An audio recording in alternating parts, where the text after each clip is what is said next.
Box Mox ফাটাই মোটে গেল।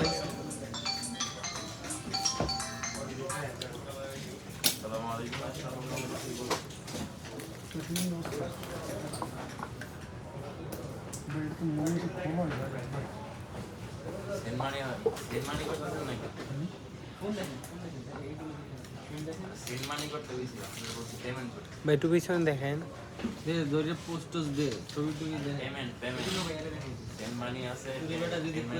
তো আজকে আমরা আনবক্সিং করলাম ভিভোর iQOO নিউ 7 Pro 5G ভ্যারিয়েন্টটা। এটা আসলে ভিভোর ফ্ল্যাগশিপ বলা যায় আর কি। তো যেহেতু আমার কাছে ফোন ছিল না, তো সেক্ষেত্রে আমি জাস্ট হোম স্ক্রিন মানে স্ক্রিন রেকর্ডার দিয়েই পুরো ব্যাপারটা শ্যুট করলাম। তো এটার যে স্পেসিফিকেশন, তো এটা আপনার মাইন্ড ব্লোয়িং, আর এটার প্রাইস রেঞ্জ খুব ভালো আর কি। তো এটার যে স্পেসিফিকেশন আছে, তো এটা যদি কোনো স্যামসাং বা অন্য অন্য ফোনে থাকতো, তো এটার মিনিমাম প্রায় 70,000 প্লাস থাকতো। তো আমাদের যে ভেরিয়েন্ট, এটা 12,256 ব্ল্যাক কালার।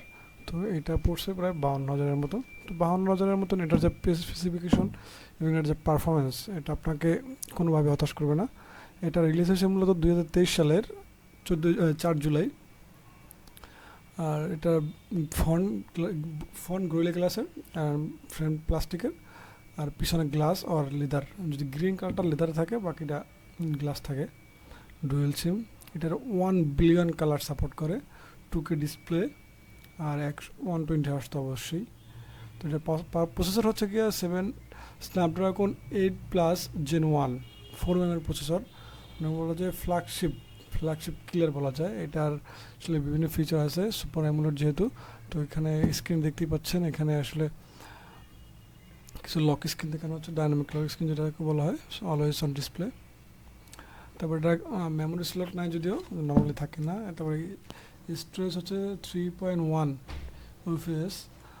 তারপরে এটার মনে করেন যে ভিডিও আপনি 4K 30 FPS এখন আর 130 FPS করতে পারবেন। আসলে এটা একটু কমই লাগছে আমার কাছে, তো এটা আর বেশি হলে ভালো হতো। তো আদারওয়াইজ এটার ক্যামেরা স্পেসিফিকেশন আমি স্ক্রিনে দিয়ে দেবো। তো আপনারা আলট্রা ওয়াইড লেন্স থাকতেছে 8 PM আর 2 MB ম্যাক্রো, আর 50 MP আর কি ফ্রন্ট মেইন ক্যামেরার। Loud speaker, obviously loud speaker 3mm কোনো জ্যাক নাই। তার এটা 5G ভেরিয়েন্ট, যেহেতু OTG 2.05 সাপোর্ট করে। ইন্ডাস্ট্রিয়াল ফিঙ্গারপ্রিন্ট যথেষ্ট ফাস্ট।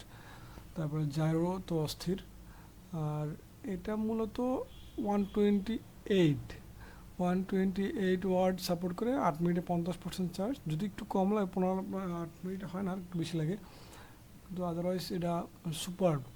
আর 5,000 mAh ব্যাটারি, আপনার একদিন আরামসে চলে যাবে। মনে করেন যদি গেমস খেলেন, তারপরে গেমস খেলার পরেও আপনি আরামসে চলে যাবেন। তারপর এখানে স্ক্রিনের অবস্থা আপনি দেখতে পাচ্ছেন, স্ক্রিন ফুল ডার্ক মুড করলে কীরকম, মানে ফুল ডার্ক, মানে কোনো মানে নাই, শ্যাডো নাই, বা ব্ল্যাক বা হোয়াইট কোনো শ্যাডো পাওয়া যায় না। অস্থির একটা ডিসপ্লে। তারপরে এখানে আপনার কিছু সেটিংস আছে, এক্সট্রা ফিচার আছে, যেগুলো আপনার ডে টু ডে লাইফে আপনি নর্মালি ইউজ করলে আপনার হতাশ করবে না কোনো দিক থেকেই। যেহেতু 52,000 অসাম। এখানে গেমের জন্য এক্সট্রা কিছু মোড আছে, তো গেম লঞ্চার যেটা আছে, তো এটার মধ্যে আমরা PUBG টেস্ট করছি, দেন আদার কিছু সফটওয়্যার টেস্ট করলাম। ক্যামেরা পিকচার কিছু দিয়ে দেবো আমি, ক্যামেরা স্যাম্পল। এখানে এক্সট্রা কিছু গুগল পে আর কিছু এক্সট্রা অ্যাপস থাকবে, যেগুলো আপনি চাইলে আনইনস্টল করে দিতে পারবেন। আর ইভেন গুগল পে তো বাংলাদেশ সাপোর্ট করে, এটা অনলি ফর ইন্ডিয়া আর সামথিং কান্ট্রি সাপোর্ট করে। এমন অ্যামাজন থাকতেছে, এখানে ইন্ডিয়ান কিছু অ্যাপস থাকতেছে, যেটা ট্রুকলার থাকতেছে। তারপরে আরও কিছু অ্যাপস আছে, দেখেন গেম স্পেস যেটা, ওটা একটু এক্সট্রাভাবে করা থাকে। এখানে এক্সট্রিমভাবে কিছু ফিচার পাবেন, যেগুলো আপনার ডে টু লাইফে সেই কাজ করবে। যেখানে আপনার কল মিউট করা থেকে শুরু করে স্ক্রিন রেকর্ডার, কল আসবে না, এইরকম ফিচার আছে এক্সট্রা। তো আপনি এটা ইউজ করলেই বুঝতে পারবেন। আমরা কিছু আমরা ক্যামেরা পিকচার নিয়েছিলাম কিছু, তো এগুলো আমি স্ক্রিনে দিয়ে দেবো একটু পরে। এখানে আমরা একটা টাইম লুজ ভিডিও বানিয়েছিলাম।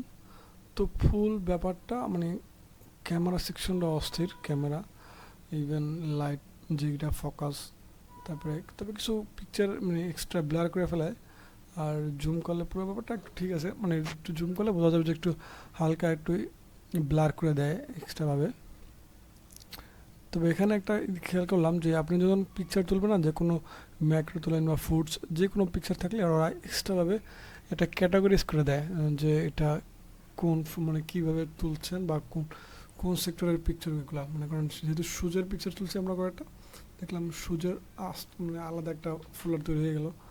দেন আপনি চাইলে এখান থেকে মানে নর্মালি মিউট করতে পারবেন, নর্মালি ম্যাক্রো ই করতে পারবেন। তারপরে এখান থেকে কিছু মানে ভিডিওর পোর্ট্রেটের কিছু লেন্স বাড়াইতে পারবেন, কমাইতে পারবেন। এখানে দেখছেন ফুডস যেহেতু তুললাম, ফুড চলে আসছে, নাইট মোডের কিছু পিকচার চলে আসছে অটোমেটিকলি। তো এই জিনিসটা দেখলাম এটা ভালো আসলে, যে ফোন নিজে থেকে এই কাজগুলো করে। তো জিনিসটা মোটামুটি ভালো আছে। ক্যামেরা সেকশনটা ফুললি অস্থির একটা ক্যামেরা সেকশন। দেন আমরা যদি পাবজিতে ঢুকি, পাবজি পারফরমেন্স অস্থির, পাবজি পারফরমেন্স এখানে 90 পিস পাবেন। দেন 90 পিসের সাথে এক্সট্রা এক্সট্রিম লেভেলের সাউন্ড হ্যাপটিক আছে। তো ফুল ব্যাপারটা একদম অস্থির বলা যায় একদম। মনে করেন আপনার এখানে জায়রো থেকে শুরু করে আদার যে পারফরমেন্স আছে এটা পুরোটাই মনে করেন যে আপনার মনেই হবে না এটা আসলে অ্যান্ড্রয়েড ফোন, মনে হবে আপনি মনে করেন যে অ্যাপেলের ডিভাইস যেভাবে সাপোর্ট দেয় সেইভাবেই আপনার মনে হবে, আপনি গেম প্লে থেকে শুরু করে যা কিছু আছে। তো পুরো ব্যাপারটা আপনার অস্থির একটা পারফরমেন্স পাবেন এ বলে আশা করা যায়। এবং কোনো ল্যাগিং বা কোনো ফ্রেম ড্রপ আমার আসলে চোখে পড়ে নাই, যেহেতু আমার কাছে প্রায় ফোনটা 3-4 দিন ছিল। তো 3-4 দিন আমি মোটামুটি গেমস খেলছিলাম, তো সেক্ষেত্রে কোনো এই ধরনের কোনো ইস্যু ফেস করি নাই। এবং আপনার চার্জের যে স্পিড, আসলে আপনি ফোন রাখা চার্জে রেখে আপনি মানে ওয়াশরুমে গেলেন অথবা হাত মুখ ধুতে গেলেন, তিনি এসে দেখলেন আমার ফোন 50% আপ চার্জ হয়ে গেল। তো আসলে ফোনের কাছ থেকে দূরে যাওয়ার কোনো ওয়ে নাই, কেননা আসলে ফোনটা খুব ফাস্ট চার্জ হয়। তো আমি কিছু ক্যামেরা স্যাম্পল দিয়ে দিচ্ছি, এই দেন আপনারা ডিসাইড করেন দ্য বেস্ট আপনার তুমি ফোনটা কতটা ভালো বা কতটা খারাপ। এখানে ডাউনলোড স্পিড অথবা আপলোড স্পিড খুবই ভালো পেয়েছি আমি, যেহেতু আমার 40 MBps নেট ছিল। তো চলুন কিছু ক্যামেরা স্যাম্পল দেখা যাক।